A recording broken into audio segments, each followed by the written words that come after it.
Friends வணக்கம். இன்றைக்கி வந்து எஸ்பிஓடைய அப்டேட்ஸ் தான் பார்க்க போகிறோம். இம்பார்ட்டண்ட்டு. இப்போ நம்ம ஒர்க்கும் ஸ்டார்ட் பண்ண போகிறோம். ஓகேங்களா? கூடிய விரைவில் ஸ்டார்ட் பண்ண போகிறோம். அப்ரூவலும் இன்னும் 2 டேஸில் கிடச்சிடும்னு சொல்லியிருக்காங்க. என்ன மாதிரி பிளானு எல்லாம் அப்படின்னு சொல்லிட்டு ஒன் பை ஒன்னாக நம்ம பார்த்துக்கலாம். ஃபஸ்ட்டு அன்பிளாக் ஐடிஸ், ஓகேவா? அது ரிலேட்டடான இஷ்யூஸு, அது என்ன ப்ராப்ளம் போயிட்டு இருந்துச்சு, அது வந்து அன்பிளாக் பண்ணிட்டாங்களா என்ன அப்படின்னு சொல்லிட்டு பார்க்கலாம். அதாவது 10,000 மெம்பர்ஸ் கிட்ட, ஓகேங்களா? இவ்வளோ 10,000 மெம்பர்ஸ் கிட்ட என்ன பண்ணியிருந்தாங்க அப்படின்னா, ரிஜெக்ட் பண்ணவங்க எஸ்பிஓ கொடுத்த டேர்ம்ஸ் அண்ட் கண்டிஷனை ரிஜெக்ட் பண்ணவங்களே மறுபடியும் மெயில் பண்ணி இது மாதிரி எங்களுக்கு வந்து அன்பிளாக் பண்ணி கொடுங்கன்னு சொல்லி கேட்டிருக்காங்க, மெயில் போட்டிருக்காங்க. அதில் வந்து 250 மெம்பர்ஸ் தவிர மீதி எல்லாருக்குமே என்ன பண்ணிட்டாங்க அப்படின்னா அன்பிளாக் பண்ணிட்டாங்க. ஏன்னா அவங்க வந்து இந்த 250 மெம்பர்ஸ் வந்து கரெக்டான ப்ரூஃப்ஸ் கொடுக்கணும், ஓகேங்களா? அந்த ஐடிஸோ இல்லை அவங்க கேட்குற டீட்டெயில்ஸோ எல்லாத்தையும் mail ID, register mail ID, இது எல்லாத்தையும் கரெக்டாக கொடுக்கணும். அந்த மாதிரி கொடுக்காத பட்சத்தில் அவங்களுடைய ஐடிஸை அன்பிளாக் பண்ண முடியாது. அதனால் என்ன பண்ணணும் அவங்கன்னா, அகைன் மெயில் பண்ணலாம், திருப்பி கமெண்டர்ஸ்க்கு மெசேஜ் பண்ணி கேட்டுக்கலாம் என்ன பண்ணுறது அப்படின்னு சொல்லிட்டு. மெயில் பண்ணுறது பெட்டராக இருக்கும். அப்புறம் நெக்ஸ்ட்டு பார்த்திங்க அப்படின்னா, மெயின் சைட் ரிலேட்டடாக ஒரு இஷ்யூ ஓடி இருந்துச்சு. இப்போ என்னாச்சு அப்படின்னு சொல்லிட்டாங்க அப்படின்னா, நம்மளுடைய வெப்சைட் இருக்குல்ல, மெயின் சைட்டு, அதை என்ன பண்ணிட்டாங்க, ஒர்க் பண்ண முடியாத அளவுக்கு அவங்க பேன் பண்ணி வச்சுருந்தாங்க. அப்படி இல்லை, ஆர்பிஐ பேன் பண்ணி வச்சுருந்தாங்கல்ல. இப்போ என்ன ஆச்சு அப்படின்னா, அதை வந்து எக்ஸ்பைரி ஆகிறதுக்கு முன்னாடி அதை வந்து நம்ம என்ன பண்ணணும்னா ரினிவல் பண்ணணும். அந்த ரினிவல் பண்ணுறதுக்கு முன்னாடி அதை என்ன பண்ணிட்டாங்க அப்படின்னா, இவங்களால் பண்ண முடியாது, ஏன்னா இவங்க எதுவுமே பண்ணக்கூடாது அப்படின்ற ஒரு காரணத்தால் பண்ணாமல் விட்டதால் அந்த யூரோப்பியன் கண்ட்ரியிலேருந்து ஒரு பர்சன் அதை விலைக்கு வாங்கிட்டாங்க, ஓகேங்களா? இதுக்கப்புறம் யாருமே வந்து எஸ்பிஓ web.org.in அப்படின்ற மெயின் வெப்சைட்டில் போயிட்டு யாருமே ஒர்க் பண்ண வேண்டாம். ஏன்னா அது வந்து இதுக்கப்புறம் நம்மளுடைய வெப்சைட் கிடையாது. அந்த இன்ஃபர்மேஷனை சொல்லணும்.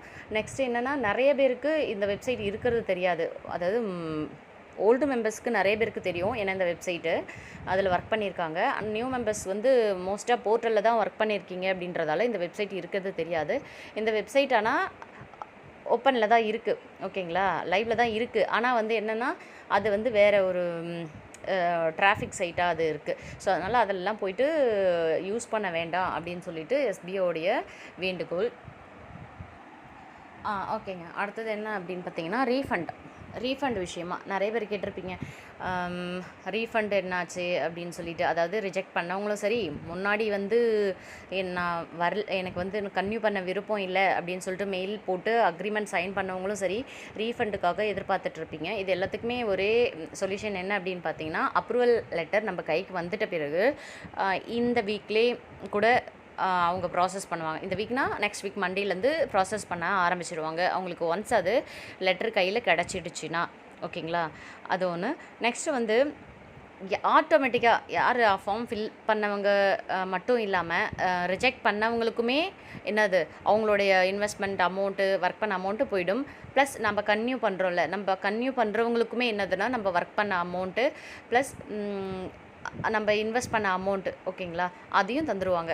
ஏன்னா இப்போ வந்து நம்ம ஒர்க் பண்ணுறது ஃப்ரீ கேட்டகரியில்ன்ற மாதிரி தான் இருக்கணும். ஏன்னா அது ஒரு ப்ராப்ளம் இதனால தான் வந்துச்சு, மணி செயின் மாதிரி போகிறதால அதை பண்ணக்கூடாது அப்படின்றதால இப்போ நம்ம இன்வெஸ்ட் பண்ண அமௌண்ட் எல்லாம் கொடுத்துட்றாங்க. ஸோ அதனால் யாரும் ஒரி பண்ணிக்க வேண்டாம், நம்மளுடைய அமௌண்ட் நம்ம கைக்கு வந்து சேர்ந்துடும். அடுத்து பார்த்தீங்க அப்படின்னா, வித்ட்ரால் ரெக்வஸ்ட்டு எப்போ வித்ட்ரா ரெக்வஸ்ட் கொடுக்கறது அப்படின்னு பார்த்தீங்க அப்படின்னா, ஒன்ஸ், அதாவது இன்றைக்கி தேர்ஸ்டே, ஃப்ரைடே, இந்த 2 டேஸ்க்குள்ளே அவங்களுக்கு அப்ரூவல் லெட்டர் கிடச்சிச்சு அப்படின்னா,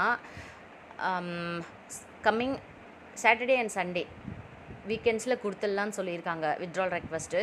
ஏன்னா 0லேருந்து தான் ஃப்ரெஷ்ஷாக தான் ஸ்டார்ட் பண்ணணும், நம்ம ஓல்டு அமௌண்ட்டை வச்சுட்டு ஸ்டார்ட் பண்ண முடியாது. ஸோ அதனால் வந்து என்ன பண்ணியிருக்காங்க அப்படின்னா, லெட்டர் கிடச்ச உடனே ஃபஸ்ட்டு வித்ட்ரால் ஆப்ஷனை, ரெக்வஸ்ட் ஆப்ஷனை எனேபிள் பண்ணிவிடுவாங்க, ஓகேங்களா? எனேபிள் பண்ண உடனே நம்ம ரெக்வஸ்ட் கொடுத்துக்கலாம்.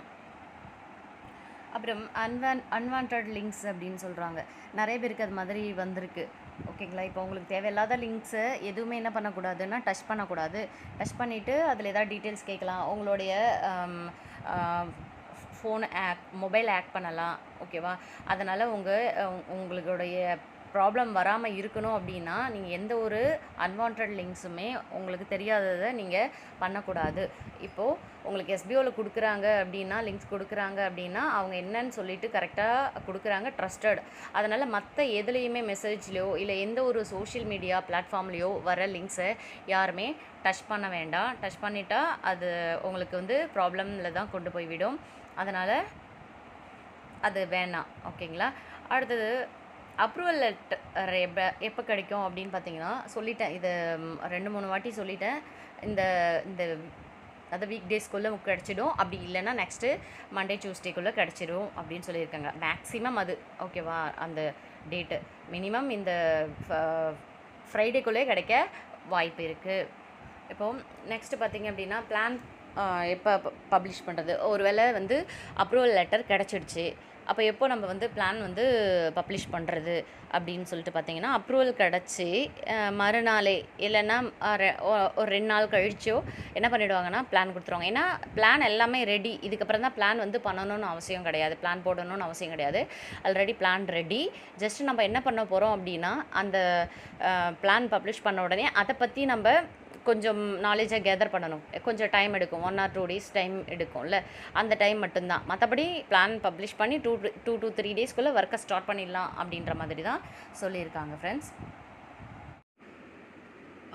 நெக்ஸ்ட் பார்த்தீங்க அப்படின்னா, ஏன் வந்து எஸ்பி வந்து ஸ்ட்ரிக்டாக எல்லாமே டேர்ம்ஸ் அண்ட் கண்டிஷன்லாம் கொண்டு வந்திருக்காங்க அப்படின்னு பார்த்தீங்கன்னா, நிறைய பேர் என்ன பண்ணுறாங்க அப்படின்னா, நிறைய கம்பெனியில் ஃபேக் கம்பெனிஸில் எல்லாத்துலேயுமே ஏமாந்துட்டு வந்து கடைசியில் வந்து எஸ்பிஓ குறை சொல்லிட்டு உட்காந்துட்ருப்பாங்க. 6 மாதம் வெயிட் பண்ணோம், ரொம்ப லாங் தான், ரொம்ப டைம் எடுத்துக்கிச்சு தான். ஆனால் இருந்தாலும் ட்ரஸ்டடான கம்பெனி அப்படின்னும் போது வெயிட் பண்ணுறது தப்பு கிடையாது. இந்த 6 மாதத்தில் நீங்கள் எத்தனை கம்பெனி வந்து 1 மாதத்துலேயோ இல்லை 15 நாள்லையோ இல்லை 3 monthsலேயோ போனதை பார்த்துருப்பீங்க. ஓகேங்களா? அந்த மாதிரிலாம் இல்லாமல் நம்மளுக்கு ஒரு நம்பிக்கை கொடுக்கறது தான் எஸ்பிஓ. நம்ம எவ்வளோ நாள் வேணாலும் வெயிட் பண்ணலாம். நம்ம போட்ட அமௌண்ட்டுக்கு ஃபஸ்ட்டு சொல்லுங்கள், எந்த கம்பெனி வந்து ரீஃபண்ட் கொடுக்குது? எந்த கம்பெனியுமே நீங்கள் பே பண்ண அமௌண்ட்டை கொடுக்கறதில்ல. ஆனால் பின்னாடி உட்காந்து குறை சொல்லவே கூடாது. அதான் மெயின். எல்லாருமே குறை சொல்கிறது, தப்பாக பண்ணுறது. நிறையா வந்து மெயில் போடவே நிறைய பேருக்கு தெரிய மாட்டேங்குது. இந்த மாதிரி ஏன்னா மெயில் போடுறதுலாம் இம்பார்ட்டண்ட். எஸ்பிஓவை பொறுத்த வரைக்கும் மெயில் போடுறதுலாம் இம்பார்ட்டண்ட். எல்லாருமே வந்து மெயில் போட தெரிஞ்சிருக்கணும். தெரியாதவங்களுக்கு கற்றுக் கொடுங்க. ஓகேங்களா? இதுதான் உங்களுக்கு ஃப்யூச்சர் எஸ்பிஓவில் ரொம்ப இம்பார்ட்டண்ட். ஏன்னா நம்ம வந்து இந்த க்ளவுட் ஸ்டோரேஜ் வச்சு யூஸ் பண்ண போகிறோம். அதிலலாம் நம்மளுக்கு நிறைய ஒர்க் வரப்போகுது. அது ரிலேட்டடெல்லாம் நிறைய பண்ணணுன்னா உங்களுக்கு வந்து நாலேஜ், இன்டர்நெட் நாலேஜ் ரொம்ப முக்கியம். ஓகேங்களா? எல்லாராலையுமே அதிகமாக ஏர்ன் பண்ண முடியாது. இதில் அவங்க கொடுக்குற கேட்டகரிஸை சூஸ் பண்ணி தான் நம்ம ஒர்க் பண்ண முடியும். அதாவது என்னென்னா, ஒரு சில கேட்டகரிஸ் ஆனால் நம்மளுக்கு பிளான் தெரியாது. சார் சொன்ன வரைக்கும் நான் சொல்கிறேன். அதாவது கேட்டகரிஸ் வைஸ் சூஸ் பண்ணி எல்லாருமே எல்லா கேட்டகரிஸையுமே செலக்ட் பண்ணி ஒர்க் பண்ண முடியாதான். ஒரு சில நம்மளால முடியுன்றதை மட்டும் சூஸ் பண்ண முடியுமோ இல்லை என்னன்னு தெரியல. அவங்க சூஸ் பண்ணுறது என்னென்னா, ஒரு 2 கேட்டகரிஸ் அவங்க சூஸ் பண்ணிவிடுவாங்க. மீதி எல்லாமே என்னென்னா நாம் சூஸ் பண்ணி நாம் ஒர்க் பண்ணணும். ஓகேங்களா? நம்மளுக்கு முடிஞ்ச அளவுக்கு நம்ம பண்ணணும், அவ்வளோதான், வேறு ஒன்றும் கிடையாது. அதே மாதிரி ஃப்ரெண்ட்ஸ், என்னாச்சு அப்படின்னா, ஒரு சிலர் வந்து எனக்கு ஐடி ட்ரான்ஸ்ஃபர் பண்ணி கொடுங்க ரெக்வஸ்ட் கேட்டிருப்பீங்க, ரெக்வஸ்ட் பண்ணி மெயில் பண்ணியிருப்பீங்க. அவங்களுக்கு என்னென்னா, நீங்கள் என்ன மெயிலில் ரெஜிஸ்டர் பண்ணீங்களோ ஜாயின் பண்ணும்போது அந்த மெயிலிருந்து நீங்கள் மெயில் பண்ணியிருந்தீங்கன்னா, ஓகேங்களா, பேமெண்ட் ப்ரூஃபோ இல்லை எல்லாமே கரெக்டாக இருந்துச்சு அப்படின்னா உங்களுக்கு என்ன பண்ணியிருப்பாங்க அப்படின்னா, உங்களோட ஐடியை ட்ரான்ஸ்ஃபர் பண்ணி கொடுத்துருப்பாங்க. மொபைல் நம்பர்லேருந்து உங்களுக்கு ஐடியில் வந்து இதெல்லாம் எனக்கு மாற்றி கொடுக்கணும் அப்படின்னு சொல்லிட்டு மெயில் பண்ணியிருந்தீங்க. கரெக்டான எல்லா டீட்டெயில்ஸ் கொடுத்துருந்தீங்கன்னா, மொபைல் நம்பர்லேருந்து மெயில் ஐடி, நேமு, பாஸ்வேர்டு முதற்கொண்டு எல்லாத்தையுமே, ஏன்னா உங்கள் ஐடி ப்ராப்ளம் இருக்குது, இதை யாரோ யூஸ் பண்ணுற மாதிரி தெரியுது அப்படின்னும் போது நீங்கள் என்ன பண்ணுவீங்க, இது எல்லாத்தையும் சேஞ்ச் பண்ணி கொடுங்கன்னு கேட்கலாம். இல்லை வேறு யாருக்காவது இந்த ஐடி கொடுக்கலாம், நான் ஒர்க் பண்ண விரும்பலை அப்படின்னும் போது அந்த மாதிரி பண்ணியிருந்தாலும் பண்ணலாம். ஓகேங்களா? அந்த மாதிரி இருக்கிறப்போ நீங்கள் கரெக்டான டீட்டெயில்ஸ் கொடுத்தா மட்டும்தான் என்ன பண்ணுவாங்கன்னா ஐடி ட்ரான்ஸ்ஃபர் பண்ணி கொடுப்பாங்க. இல்லைனா கஷ்டம்தான். அதே மாதிரி நிறைய பேர் என்ன பண்ணுறாங்க அப்படின்னா, இந்த சோஷியல் மீடியாஸில் ஃபேக்காக அதாவது இன்ஃபர்மேஷன்ஸ் கொடுக்குறாங்க.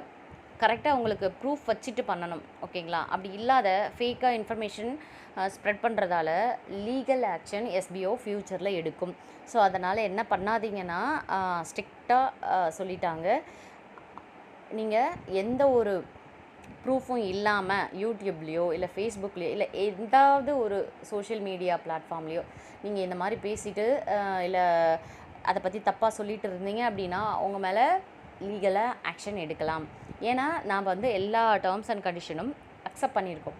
ஸோ அதனால் அதை பற்றி எதுவுமே பேசாமல் இருக்கிறது பெட்ரு. ஏன்னா நம்மளுக்கு வந்து நம்ம ஒர்க்கு பார்க்க போகிறோம், நம்ம ஏர்ன் பண்ண போகிறோம், அவ்வளோதான். அதை விட்டுட்டு நம்ம தேவையில்லாத உண்மையை சொன்னால் கூட தப்பு கிடையாது, தேவையில்லாத ரூமர்ஸ் எல்லாம் நம்ம என்ன பண்ணுறோன்னா ஸ்ப்ரெட் பண்ணிகிட்டு இருக்கோம். அந்த மாதிரி பண்ணக்கூடாது ஃப்ரெண்ட்ஸ். அப்டேட்ஸ்லாம் உங்களுக்கு கிளியராக புரிஞ்சிருக்கும்னு நினைக்கிறேன். உங்களுக்கு சப்போஸ் ஏதாவது டவுட்ஸ் இருந்துச்சு அப்படின்னா எனக்கு கேளுங்க, நான் சொல்கிறேன். அப்புறம் ரெடியாக இருங்க. நெக்ஸ்ட் வீக்லேருந்து எப்படியும் ஒர்க்கு இல்லாட்டா அட்லீஸ்ட் பிளானாவது பப்ளிஷ் ஆகிடும். அதுக்கு தகுந்த மாதிரி நம்ம சூஸ் பண்ணி ஒர்க் பண்ண ஆரம்பிக்கலாம். ஓகே ஃப்ரெண்ட்ஸ், பாய் பாய், தேங்க்யூ.